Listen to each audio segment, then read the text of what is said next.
بسم الله الحمد لله والصلاة والسلام على رسول الله وعلى آله وصحبه وسلم.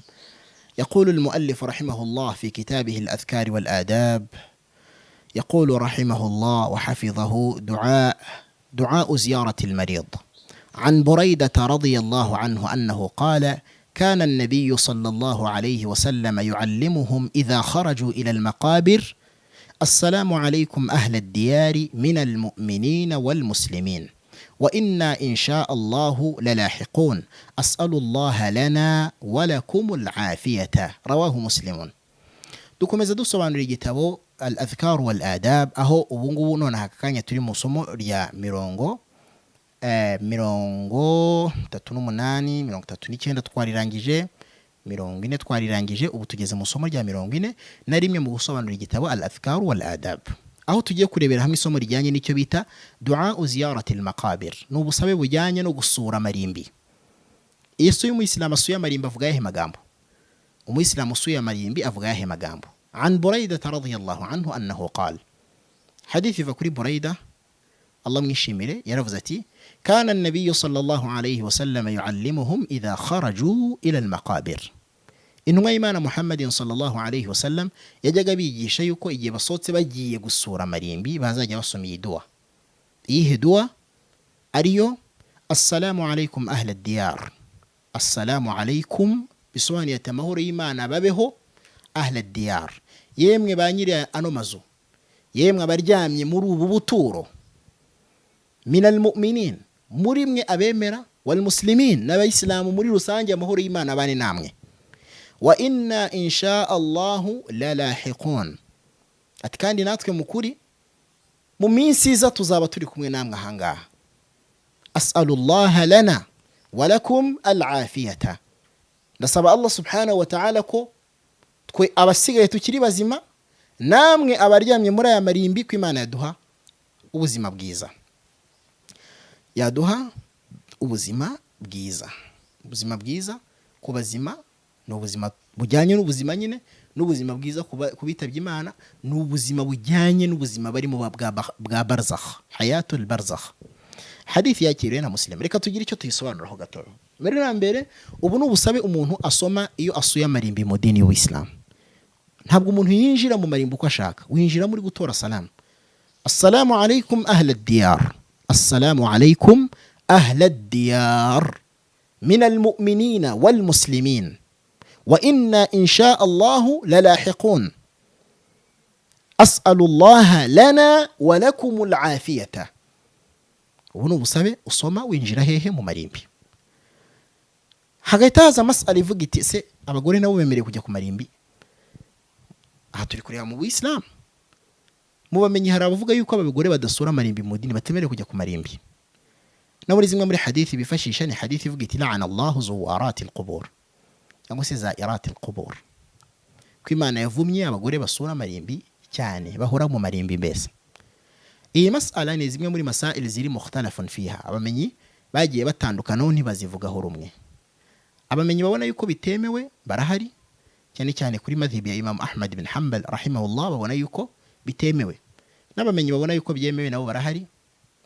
Mbona ko ari nabo benshi ahubwo babona ko byemewe. Iyi mas'ala irimo ibintu bigera kuri bitatu. At-tahrim, harabona ko biri haram, bibujijwe umugore kujya ku marimbi mu Islam. Hari icyo bita al-ibaha, hari nabona ko biri mubah, byemewe, jaiz. Hari nabona yuko biri makruh, atari byiza. Mas'ala ni hano hatatizengurukira. Aqulu wallahu a'lam, ngicyo mbona Allah niwe wihariye ubumenyi bwinshi, nuko abamenye babona ko byemewe ari bo bafite dalili z'imbaraga, bafite gihamya ziremereye kuruta babona yuko bitemewe.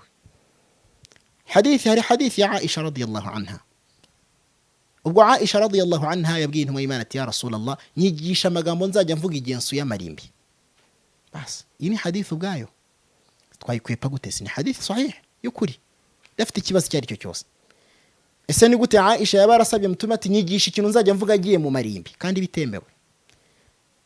Hari uwavuga ngo hadha kana qabla at-tahrim, ibi byari imbere yuko biba haram.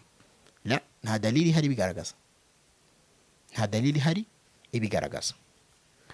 طيب, hadithi ya kabiri abamenyi babona ko byemewe bifashisha ni hadithi ivuga iti kuntu nahaytukum an ziyarati alqubur, mukuri nayo narababujije kujya gusura amarimbi, ala fazuruha, ubu noneho mujyeyo.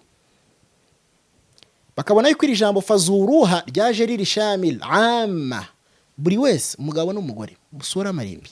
Ini hadithi y'intumwa y'Imana. Mbere ubundi fi bidayati al-islam, uislam bukiza, intumwa y'Imana yabujije abantu kujya ku marimbi, rijaluhum wa nisaahum, yaba ari abagabo yaba ari abagore, nta numwe wari wemerewe kujya ku marimbi. Mtume yari yarabujije. Nyuma yaho aravuga ati kuntu nahaytukum an ziyarati alqubur, nayo narababujije kujya gusura amarimbi, ala fazuruha, ubu noneho mwajyayo. وهذا ناسخ لما قبله. ibi byinjira mu byo bita an-nasikh wal mansukh. Hadithi yajiri nasikh ihanagura itegeko ribuza. Iyi hadithi nayo abamenyi bayigendera babona ko byemeye kujya gusura amarimbi ku mugore, kuko bavuga bati mtume yaravuze ati nimujyeyo, ntiyigeze atandukanya umugabo cyangwa umugore. Iyo nayo ni dalil, ni gihamya abamenyi bagenda bifashisha kuri iyi masala. Gihamya ya gatatu ku bamenyi babona ko byemeye ku mugore kujya ku marimbi mu Islam, ni hadith ya wa mugore intumwa y'Imana yasanze ari kuvuza induru cyane, ari mu marimbi aboroga asakuza cyane. Intumwa y'Imana iramubwira iti innama sabru inda as-sadmati al-ula. Mbere na mbere mtume yaramubwiye ati gabanyijwe, reka gusakuza gutyo. Aranje ati ilayka anni, mvaho. Nyuma yaho wa mukecuru mumubwira yuko uwo yasubije nabi kuriye ari intumwa y'Imana, yirukanka cyane ajya gusaba imbabazi. Intumwa y'Imana iramubwira iti innama sabru inda as-sadmati al-ula, ati mukuri kwihangana bigomba kubaho cya gihe ikibazo kikiba, bagomba kuba wihanganye mbere yo kunsubiza biriya byose.